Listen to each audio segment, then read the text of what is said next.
नमस्ते दोस्तों, कैसे हैं आप लोग।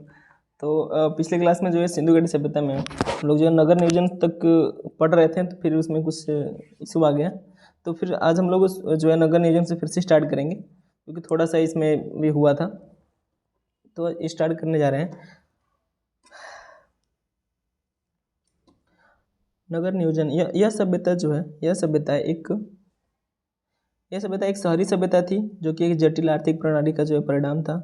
यह सभ्यता अपने समकालीन सभ्यताओं से जो है उन्नत थी। देखिए, इस समय जब हम लोग जो सिंधु घाटी सभ्यता था, इस समय कई सभ्यताएं थी। ठीक है, मिस्र की सभ्यता थी, मेसोपोटामिया की सभ्यता थी। ठीक है, तो ये सब सभ्यताएं जो थी ना, तो ये सब इन सब सभ्यताओं से जो भारत की जो सिंधु घाटी सभ्यता थी, यानी जो हड़प्पा सभ्यता था ना, इन सारी चीज़ों से जो है सबसे ज़्यादा उन्नत था। ठीक है, एक बात इसको याद रखिएगा। यह लोग जल नियंत्रण जानते थे, ये लोग बांध बनाना भी जानते थे। ठीक है, ये जो सिंधु नदी की जो घाटी है ना, ठीक है, तो इसमें क्या है कि इस सिंधु नदी पर ये लोग जो है बांध बनाने के जो है प्रमाण मिले हैं। फिर से जो रोड होता है, तो रोड में ये लोग पाइप भी लगाए हैं, मतलब पाइप की तरह कुछ लगाए होंगे, जिससे जो है पानी एक तरफ से दूसरी तरफ जाता रहे। नालियों का उच्च व्यवस्था किया गया है। ठीक है, सूखा से भी निपटने के लिए ये लोग जो है कुछ न कुछ व्यवस्था किए रहे हैं, तो इसलिए इन लोगों को जो है बहुत ही उन्नत कहा गया है। सिंधु घाटी सभ्यता के कस्बों को वास्तुकला को देखकर ऐसा लगता है, सिंधु घाटी की जो सभ्यता है ना, सिंधु घाटी की, तो उनका जो गांव का कस्बा है, आपको मैं बता दूं। देखिए, यही गांव है सिंधु घाटी सभ्यता का। तो जो सिंधु घाटी सभ्यता का ये जो गांव है, ऐसा नहीं लग रहा है कि हाँ चलो कुछ एकदम उन्नत तरीके से एक साइज का, एक ही आकार का जो है कुछ यहाँ पे, तो मतलब एक तरह से पूरा मैनेजमेंट तरह से एकदम दिखता है। तो एक उन्नत व्यवस्था ही हो सकती है ना, तभी तो ऐसा होगा। इस सभ्यता के सभी शहरों को क्रमशः पूर्वी और पश्चिमी टीला में विभाजित किया गया था। पश्चिमी टीला आमतौर पर छोटा होता है, जिसे किला क्षेत्र के रूप में जानते हैं, और जो है पूर्वी टीला जो है तुलनात्मक रूप से बड़ा होता था। अच्छा, मैं एक बात बता दूँ आपको, आगे हम लोग पढ़ेंगे भारत के सिंधु घाटी सभ्यता के जो प्रमुख जो पुरातात्विक स्थल हैं, या जो भी स्थल हैं मोहनजोदड़ो से लगाए, जो लोथल बनावली हम लोग पढ़ेंगे, तो उसमें उससे पहले हम लोग इस चीज़ को अगर नहीं समझेंगे ना, तो फिर हम लोग को वो समझ नहीं आएगा। तो एक बात मैं बता दूं कि इसलिए मैं आपको पहले पढ़ा रहा हूँ, क्योंकि मेन टॉपिक उसको पढ़ाना है। तो देखिए, ये जो क्या है कि हम लोग का जो है दुर्ग टीला है सिंधु घाटी सभ्यता का, और ये क्या था, ये जो है नगर टीला है। ठीक है ना, इसे नगर टीला कहते हैं। ये उच्च नगर भी कहते हैं, इसको इसको निम्न नगर भी कहते हैं। इन सारी चीज़ों को मैंने अपने इस पीडीएफ में लिख दिया है, आपको बता रहा हूँ। तो देखिए यहाँ पर क्या आप लोग यहाँ से कुछ खासियत देखेंगे, तो जो निचला नगर है ना, ये थोड़ा नीचे होता था, और जो दुर्ग क्षेत्र है थोड़ा ऊपर होता था। ये क्या है, दुर्ग क्षेत्र है। इसमें कौन रहते थे, इसमें जो है पुरोहितों का निवास रहता था। इसमें गांव लोग इसमें जो है ग्रामीण जो लोग थे, यानी जो कस्बों के लोग जो थे, वो लोग यहाँ निवास करते थे। ठीक है, और जो बाजार लगता था ना, बाजार यहाँ पर नहीं, बाजार इसी नगर क्षेत्र में ही लगता था। सड़कें जो थी क्या करती थी कि एक दूसरे को जो है समकोण पर काटती थी। आप भी यहाँ देख सकते हैं कि कैसे यहाँ पर 19 डिग्री का एंगल बन रहा है कि नहीं बन रहा है।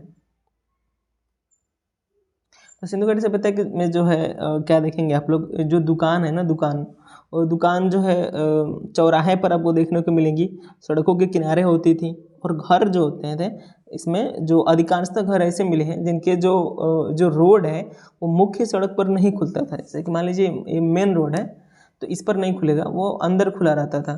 तो ये भी हम लोग के जो इन सारी विशेषताएं देखने को मिलती हैं। तो याद रखिएगा, सिंधु घाटी सभ्यता में दो चीज़ें मिली हैं, एक तो दुर्ग क्षेत्र मिला है और एक नगर क्षेत्र। ये नगर क्षेत्र है और ये दुर्ग क्षेत्र है। यहाँ पर पुरोहित निवास करते थे, और जो उच्च जो प्रशासनिक अधिकारी हैं वो लोग जो यहाँ पर निवास करते थे, और ये जो है आम जनता यहाँ पर निवास करती थी। तो इसी को हम लोग टाउन क्षेत्र कहते हैं। तो यही जो इम्पोर्टेंट है, इसी को मैं समझाने के लिए यहाँ पर आया हूँ, इस फिगर को रखा हूँ। बाजारों को जो अक्सर मुख्य चौराहे और गलियों के अंदर घरों में व्यवस्थित किया जाता था, जो निश्चित ईंटों से बनाया जाता था। लेकिन कालीबंगा में अपवाद स्वरूप जो है कच्ची ईंटें और अलंकृत ईंटों का प्रयोग किया गया था। इसको हम लोग कालीबंगा को अलग से पढ़ेंगे, वहाँ भी देखेंगे क्या क्या अपवाद है। मकान प्रायः जो है 2 मंजिले होते थे। ठीक है, और जिनमें हवा और रोशनी की जो है उचित व्यवस्था भी होती थी। हालांकि सभ्यता में पानी और शौचालय की व्यवस्था सार्वजनिक थी। ठीक है, जो शौचालय की व्यवस्था मिली है ना, वो सार्वजनिक व्यवस्था मिली है, पर शौचालय यहाँ पर थे, इसका प्रमाण मिला है। लेकिन मोहनजोदड़ो सहित कई शहरों में घरों में पानी और शौचालय की उचित व्यवस्था देखी गई, यानी पर्सनल भी कुछ बाथरूम जो है इसमें यहाँ पर मिले हैं, शौचालय मिले। इस सभ्यता में विकसित सर्वश्रेष्ठ जल निकासी प्रणाली, यानी जो यहाँ की जो जल निकासी जो प्रणाली है ना, जो गांव के जो नालियाँ हैं, जो नालियाँ हो गई, फिर से जो बाढ़ से जो बारिश की जो पानियाँ हो गई, उसे निपटने के लिए जो बहुत उन्नत जो है व्यवस्था की है। नालियाँ मैं बता दूँ यानी कि कैसे है नालियाँ, हम लोग आगे भी पढ़ेंगे कि जो यहाँ की जो नालियाँ है ना, तो यहाँ पर एक चैम्बर बना हुआ है, ठीक है। फिर यहाँ से नाली बह रही है, फिर यहाँ चैम्बर है, फिर इससे क्या होगा, यहाँ से सफाई हो जाएगी, फिर यहाँ से पानी बह रहा है, फिर यहाँ पर एक चैम्बर बना दिया गया है, फिर ऐसे पानी बह रहा है। तो इस तरह जो है यहाँ पर जो है पर व्यवस्थाएं की गई हैं। गलियों सफाई के लिए जो मुख्य सड़क के नाले में गिरती थी, जिसके विभिन्न स्थानों पर छिद्र का निर्माण किया गया था, यही जो है चैम्बर का निर्माण किया गया था। कई निजी घरों से जो है पश्चिमी शौचालय जो है के प्रमाण मिले हैं। पश्चिमी मतलब जो इंग्लिश टॉयलेट जो आप जानते हैं। कुछ शौचालयों में जो है आधुनिक सोखता के जो है गड्ढे भी मिले हैं। कुछ जो है मतलब सिंधु घाटी सभ्यता के लोग जो इतने उन्नत हैं कि सारी चीज़ें जो आज हम लोग करते हैं ना, ये लोग पहले से ही जो है ये लोग कर चुके हैं। इस सभ्यता की जल निकासी उन्नत थी। इससे जो है बाढ़ से बचने के लिए भी इन लोगों के पास जो उपाय थे। इसके अलावा इस सभ्यता के प्रत्येक शहर में खाद्य भंडार प्राप्त करना और ईंटों में जो है ईंट और जो है घरों में डिजाइनों में जो है समानता भी मिली है। शहर के दक्षिण में स्थित कब्रिस्तान इसे अद्वितीय शानदार बनाता है। ऐसे एक चीज़ मैं बता दूं कि जो सिंधु घाटी सभ्यता है ना, इसमें जो दक्षिण में जो लोकेशन है, दक्षिण में जो स्थित जो कब्रिस्तान मिला है। अच्छा, कब्रिस्तान दक्षिण में क्यों बनाया गया होगा? क्योंकि आप लोग अक्सर देख रहे होंगे तो जो हवाएं चलती हैं वो दक्षिण से उत्तर की ओर आपको चलती हुई नहीं मिलेंगी, सामान्यतः तो नहीं ही मिलेंगी, ठीक है। इसलिए लोग कब्रिस्तान को जो उधर बनाते थे, मतलब दक्षिण साइड में, ताकि जो वहाँ की जो हवाएं हैं वो प्रदूषित हवा जो है शहर में न आए, जिससे लोग बीमार नहीं पड़ेंगे। किला क्षेत्र अक्सर एक छत पर बनाया गया है। इसके चारों ओर सुरक्षा दीवार भी बनाई गई है। सुरक्षा दीवार क्या है? जैसे गांव है, फिर ये चारों जो है जो घेरा गया था वो सुरक्षा दीवार है। इस सब चीज़ों को हम लोग आगे पढ़ना है। कालीबंगा में दोनों क्षेत्रों को एक प्राचीर शेर से घेरा हुआ है। ये सब कुछ अपवाद जो है मिले हैं वो यहाँ पर देखने को मिलता है। धौलावीरा जो एकमात्र नगर है जो तीनों भागों में जो है विभाजित था। अच्छा, धौलावीरा एक ऐसा क्षेत्र मिला है हम लोगों को जो है एक 3 भागों में विभाजित था। हम लोगों ने क्या देखा? दुर्ग क्षेत्र और एक नगर क्षेत्र। चौंदड़ों में दोनों क्षेत्रों में कोई सुरक्षा दीवार नहीं है। यहाँ पर दुर्ग क्षेत्र मिला है, ठीक है, नगर क्षेत्र भी मिला है, लेकिन जो बाहर की जो दीवार है ना, वो यहाँ से कोई प्राचीर देखने को नहीं मिलती। सारी चीज़ें जो है मैंने लिख रखा है, आप एक बार पढ़िएगा तो समझिएगा, ठीक है। इसमें कुछ समझने लायक नहीं है। आप जो भी मैंने बता दिया है ना उसके बारे में आप उसको एक बार पढ़ेंगे तो आपको जो है दिमाग में बैठ जाएगा और आप उसे कभी नहीं भूलेंगे पूरे लाइफ टाइम। और हड़प्पा सभ्यता की मोहर है। यहाँ से इंपॉर्टेंट चीज़ें हम लोग देखते हैं कि हड़प्पा सभ्यता की जो सबसे जो सुंदर कलाकृतियाँ हैं वो मोहरों में देखने को मिलती हैं। यह मोहरें जो है सेलखड़ी जो नाम के एक पत्थर से बनाई जाती थी।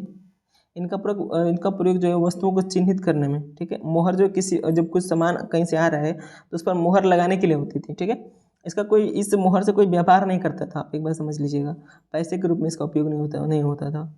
अधिकांशतः जो लिपि मिली है ना वो मोहरों पर ही प्राप्त हुई है, क्योंकि कहाँ प्राप्त होगा, क्योंकि बाकी अगर कहीं कुछ लिखे भी होंगे और तो वो नष्ट हो गया होगा, लेकिन जब मोहर पर लिखे रहेंगे तो वो जो अंकन जो होता है वो रहता है।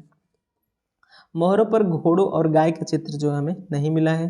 मोहरों पर सबसे अधिक जो है पशु कौन से मिला है? तो एक श्रृंगी पशु मिला है, ठीक है, जिसे यूनिकॉर्न कहा गया है। देख सकते हैं आप लोग यहाँ पे, ठीक है। ये जो है मोहर है, मोहरों पर ही कैसे लोग जो है अपनी जो है कुछ बातें रखे होंगे, तो इन लोगों की जो है साहित्यिक साक्ष्य यही प्राप्त हुआ है, जो अक्षर जो मिला है। यही एक श्रृंगी पशु है जिसे हम लोग यूनिकॉर्न कहते हैं। यहाँ पर फिगर बना हुआ है मछली का, फिर यू आकार का, तो इस टाइप से भी यहाँ पर हमको देखने को मिलता है। फिर ये पशुपतिनाथ है, ठीक है, तो ये पशुपतिनाथ है और जो है यहाँ से भी कुछ फिगर मिला है हम लोग को, तो आप इसे देखिएगा। हड़प्पा सभ्यता से प्राप्त जो मोहरों में 68% मोहनजोदड़ो से प्राप्त हैं। जो मोहरें मिली हैं सबसे अधिक कहाँ से प्राप्त है? 68% जो है वो मोहनजोदड़ो से प्राप्त है। हड़प्पा की मूर्तिकला। अच्छा मैं बता दूं कि आज जो है क्लास हम लोग इस लेक्चर में बस इतना ही रहेगा, इतनी छोटी सी क्लास ही रहेगी। आगे क्या करेंगे हम लोग हड़प्पा सभ्यता की मूर्तिकला से स्टार्ट करेंगे। ठीक है, तो आज की क्लास में बस इतना ही। नेक्स्ट क्लास जो है हम लोग फिर कल मिलेंगे। Thank you guys.